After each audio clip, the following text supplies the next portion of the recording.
Olá, pessoal! Meu nome é Ana Virgínia Porto, sou professora de Direito do Trabalho aqui da FBUNE. Estamos aqui para comentar a peça Prático Profissional, que foi objeto da segunda fase do 39º Exame Unificado da OAB.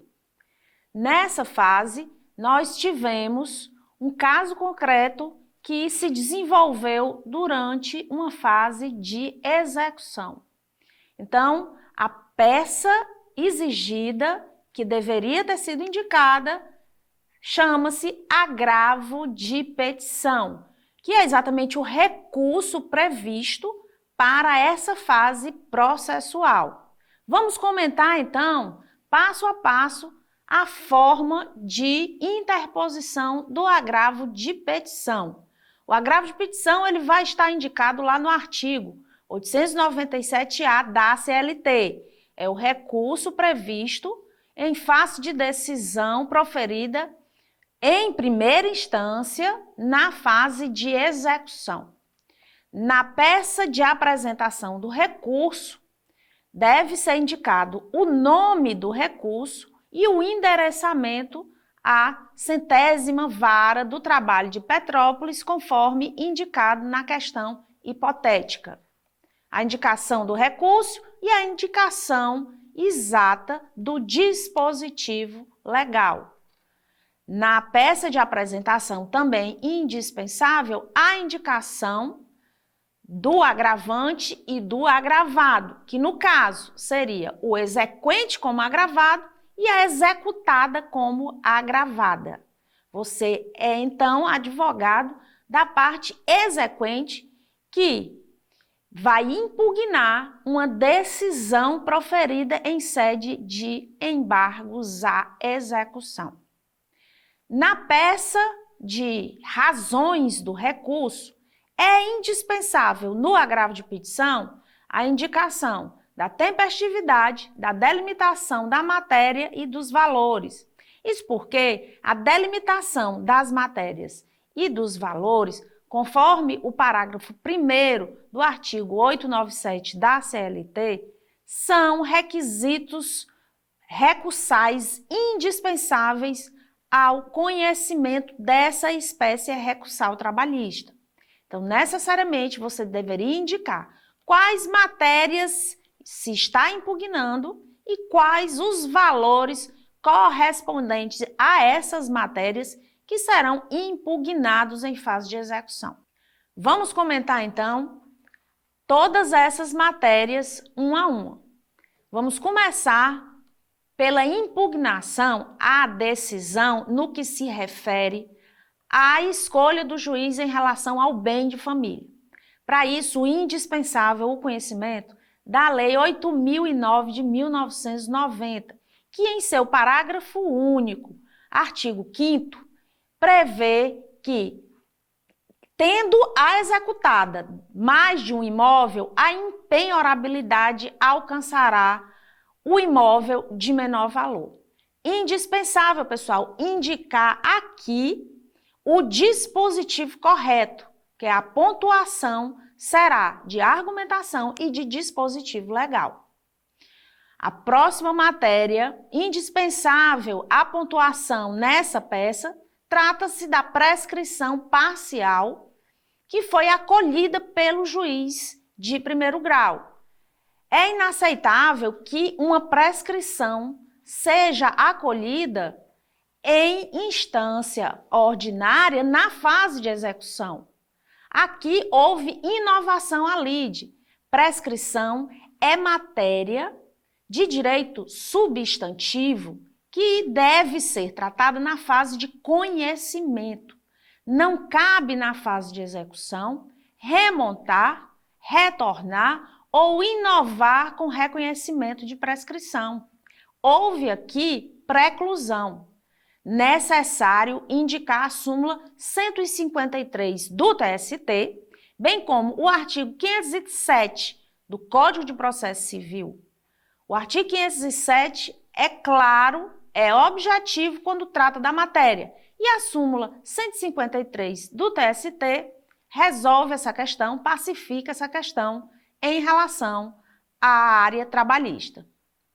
Em relação à questão da penhora de salário, necessário impugnar a decisão com base no artigo 833, no seu inciso 4º e parágrafo 2º, bem como o artigo 833, em seu parágrafo 2º, do Código de Processo Civil, aplicado subsidiariamente ao processo do trabalho. O salário pode ser penhorado para satisfazer um crédito alimentar. A última matéria aqui que deveria ser tratada nesse agravo de petição refere-se a um novo prazo, a reabertura de prazo de defesa, que o juiz assim o fez na sentença dos embargos à execução. O prazo de 5 dias, constante do artigo 841 da CLT, foi observado e não há oportunidade para a abertura de novo prazo de defesa. A última matéria que deveria ser tratada, então, ainda impugnando a decisão no mérito, na decisão de execução tratada sobre o mérito do cálculo, trata-se das férias. As férias devem ser calculadas, e aí o cálculo das férias estava correto. O embargante impugnou o valor das férias, a base de cálculo das férias, segundo a questão, o juiz, na decisão, na sentença de embargos à execução, acolheu a impugnação do embargante. No agravo de petição, então, o agravante deve impugnar essa decisão, essa parte da decisão, indicando a súmula 7 do TST, que pacifica a questão da base de cálculo das férias. As férias devem ser calculadas pela última remuneração, segundo a súmula 7 do TST. Para finalizar a peça, é indispensável que haja os requerimentos finais. 2 requerimentos finais são indispensáveis: o requerimento de admissibilidade e conhecimento do recurso e o requerimento de provimento ou reforma da decisão. Também, pessoal, vale lembrar, não esquecer, indicar local, data, sem identificar a prova prático-profissional. Pessoal, vamos agora comentar as questões subjetivas do 39º Exame Unificado da OAB na matéria de Direito do Trabalho e Processo do Trabalho. Na primeira questão, nós temos o caso de um acordo realizado em audiência, no qual, 5 dias após, o autor peticionou nos autos dizendo se arrepender do acordo. Vejam, o acordo foi homologado em audiência, 5 dias após a audiência, o autor se arrependeu e informou ao juiz. Com base nessa informação, as questões seguem. Caso a magistrada concedesse vista da petição à reclamada, que tese jurídica processual na condição de advogado sustentaria em defesa da sociedade empresária? Pessoal, se deve lembrar aqui que acordo tem natureza de decisão irrecorrível. O acordo, ele não pode ser retratado. Há coisa julgada material, o que está previsto no artigo 831 da CLT, bem como na súmula 259 e súmula 100, seu inciso 5. Então, não há como haver retratação por conta da irrecorribilidade da decisão que homologa acordo judicial. Deve ser essa a tese indicada para a resposta dessa questão. No item B da primeira questão, ainda pergunta-se, no caso apresentado, alguma entidade pública precisa ser intimada do acordo homologado judicialmente? Sim, por haver natureza jurídica indenizatória, conforme a questão indica, a União deverá ser intimada. Isso vai estar lá no parágrafo 4º do artigo 832 da CLT. Sempre que for indicado em acordos judiciais matérias indenizatórias que não vão para a base de cálculo das contribuições previdenciárias, a União Federal deve ser intimada. Na segunda questão da prova subjetiva, nós vamos ter uma discussão muito interessante, que vai trazer os limites do princípio da prevalência do negociado sobre o legislado. Para resolver essa questão, indispensável o conhecimento sobre o artigo 611-A e 611-B da CLT. Uma determinada categoria profissional acerta em convenção coletiva que a jornada de trabalho passaria a ser de 4 horas diárias durante 7 dias de semana.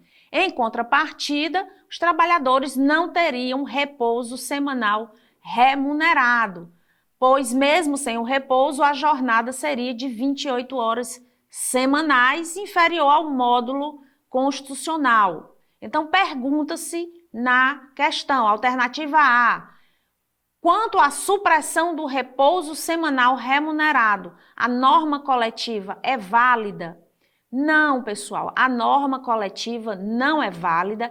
Esse objeto é um objeto ilícito, de acordo com o caput do artigo 611-A. Lá em seu inciso 9º, há indicação de que o repouso semanal remunerado não pode ser objeto de negociação que vá flexibilizar a norma legal. É um dos limites ao princípio da prevalência do negociado sobre o legislado.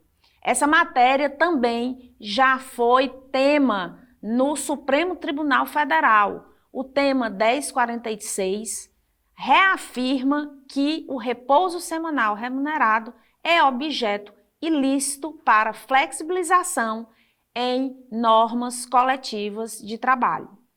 Na alternativa B, tem-se a seguinte pergunta: se seu cliente, empregado da sociedade empresária, considera injusta a cláusula e quisesse anulá-la judicialmente, contra quem deveria ajuizar a ação? Pessoal, essa ação anulatória de cláusula coletiva deve ser ajuizada em face da sociedade empresária, em face do empregador e em face do sindicato ou dos sindicatos que subscreveram a norma coletiva. Há aqui um litisconsórcio passivo necessário, conforme prevê o parágrafo 5º do artigo 611-A da CLT.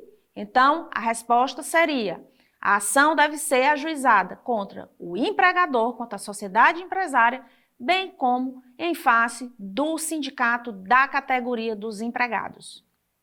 Na terceira questão, nós vamos ter o caso de uma terceirização, onde a tomadora do serviço é a União Federal. Há uma observação importante nessa questão. A questão dá a informação de que a União jamais efetuou qualquer tipo de fiscalização do cumprimento de direitos trabalhistas. O empregador principal não tem como arcar com as despesas e os direitos devidos ao empregado. A pergunta, então, dirige-se a você, candidato, da seguinte forma: que tese jurídica você deverá sustentar na ação para obter a condenação da União? Justifique. Ora, a União responde subsidiariamente porque houve a comprovação da culpa invigilando por falta de fiscalização. Aí você vai indicar a súmula 331 em seu inciso 5. Inciso 5 da súmula 331 do TST indica que a culpa invigilando justifica a responsabilização subsidiária da entidade tomadora do serviço. Essa matéria também já foi tema de análise do Supremo Tribunal Federal no tema 246, indicando a constitucionalidade da admissão da responsabilidade subsidiária do tomador de serviço. Alternativa B também pergunta: que tese jurídica você deverá sustentar para o seu pleito de honorários de advogado em relação à segunda ré, no caso, a União Federal? Também há essa discussão, a questão traz a discussão sobre a possibilidade ou não de pagamento de honorários advocatícios pela União Federal. Você deve sustentar com base no artigo 791-A, em seu parágrafo 1º da CLT, que é possível sim condenação em honorários advocatícios nas ações contra a fazenda pública. Na questão 4, nós temos uma hipótese de um decreto municipal que determinou o fechamento de uma rua e, por isso, tornou inviável a continuidade dos negócios. O empregador quitou todos os valores das rescisões de contrato de trabalho sem pagar, entretanto, a multa do artigo 477. A sentença que examinou as reclamações trabalhistas dos respectivos empregados demitidos julgou procedente o pedido de multa rescisória e improcedente o pedido de multa do 477. Então, as duas perguntas que a questão traz se referem a qual tese jurídica deve ser defendida para o não pagamento da indenização rescisória dos contratos e qual a medida processual a ser adotada para viabilizar o reexame da sentença de procedência quanto ao deferimento do pedido de pagamento da multa rescisória. Em relação à primeira pergunta, há aqui claramente a tese do fato do príncipe ou do ato de autoridade ou ato de governo que interfere na continuidade da relação de emprego.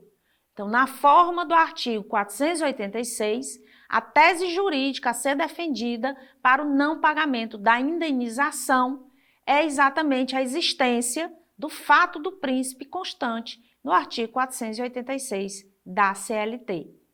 Em relação à multa do 477, deverá, em face da decisão, em face da sentença proferida em primeira instância, ser interposto recurso ordinário adesivo na forma do artigo 997, em seu parágrafo 1º, bem como ser indicado o cabimento desse agravo previsto no entendimento da súmula 283 do TST.